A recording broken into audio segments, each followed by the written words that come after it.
What is deviance? So, according to one sociologist named William, who was born in 1840 and died in 1910, so deviation is a violation of norms. More specifically, it is a violation of established uncontextual, cultural, or social norms, whether folkways, mores, or codified law. As we go to discuss, as we go to know about in week 3, that folkways are norms based on everyday culture customs concerning practice materials like how to hold folk, what type of clothes are appropriate for different situations, or how to greet someone politely. Modes are more serious moral injunctions for that are broadly recognized in a society, like lying or stealing. Codified laws are norms that are specified in explicit codes and enforced by government bodies. A crime is therefore an act of deviance that breaks not only a norm but a law.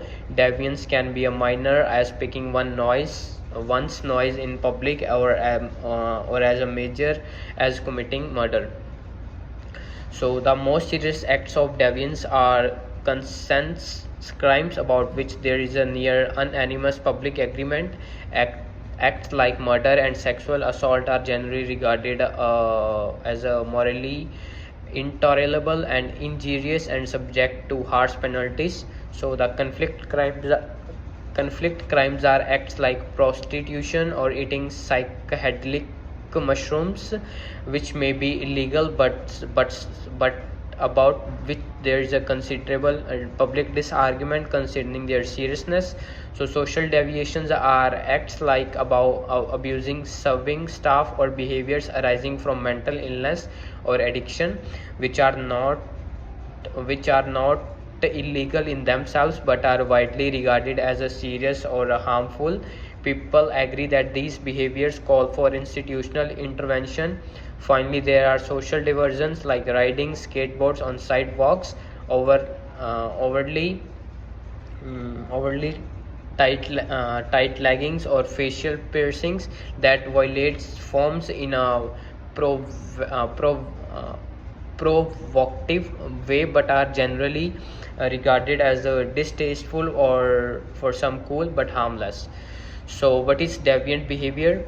uh, so like yeah so what is deviant behavior? It cannot be answered in a straightforward manner. No act or person is deviant. This follows from two key insights of the sociological approach to deviance, which make it different from moral and legislative approaches. Firstly, deviance is defined by its social context.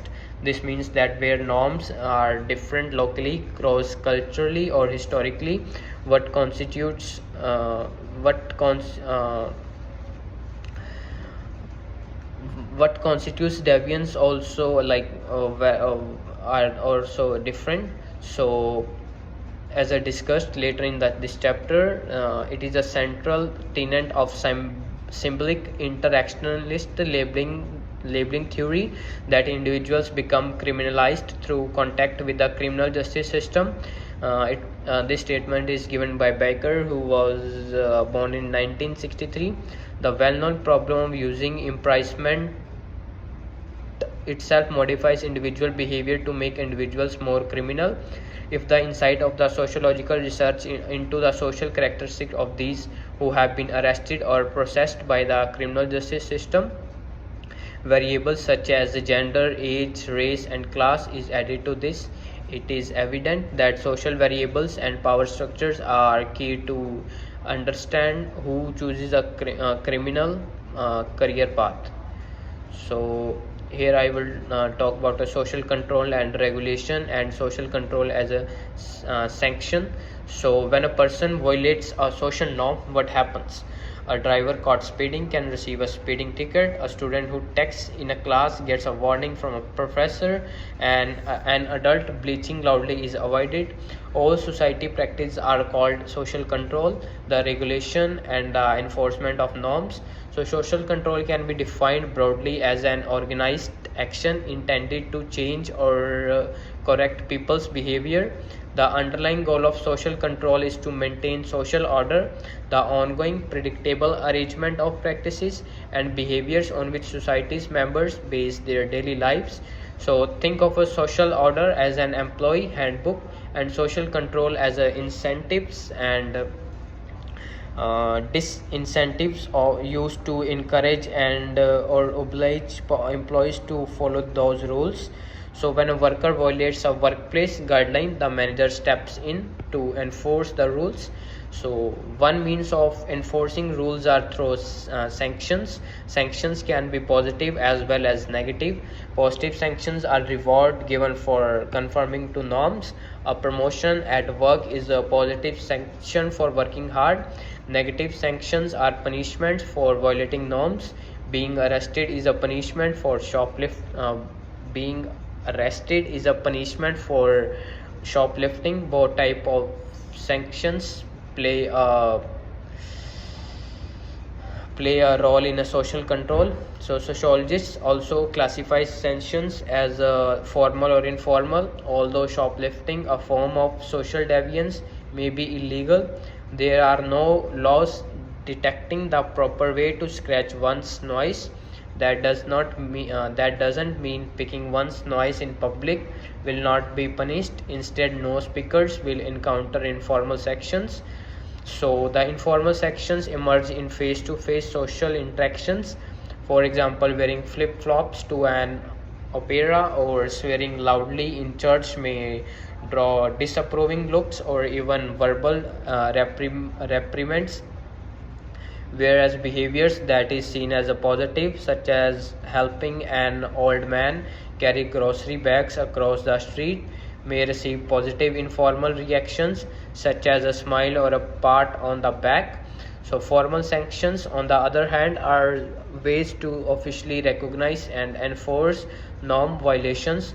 If a student is caught plagiarizing the work of others or cheating on the exam, for example, they might be expelled. Someone who speaks inappropriately to the boss could be fired. Someone who commits a crime may be arrested or imprisoned. On the positive side, a soldier who saves a life may receive an official commendation, or a CEO might give a bonus for increasing the profit for the corporation.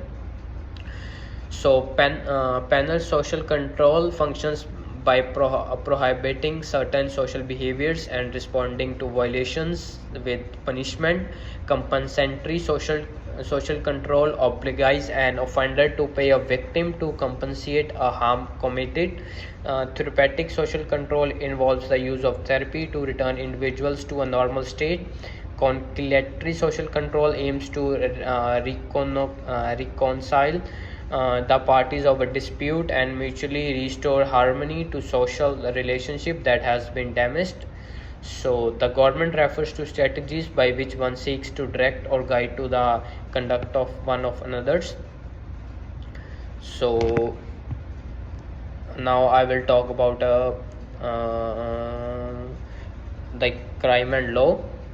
So although deviance is a violation of a social norms, it is not always punishable and it is not necessarily bad.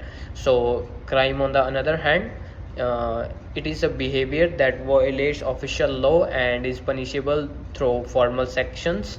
So walking to class backwards is a deviant behavior. Driving with a blood alcohol percentage over the province limit is a crime. So like other forms of deviance, however, ambiguity exists concerning what constitutes a crime and whether all crimes are in fact bad and deserve punishment. So all societies have formal and informal and formal ways of maintaining social control. Within these systems of norms, societies have legal codes that maintain formal social control through laws, which are rules adopted and enforced by a political authority.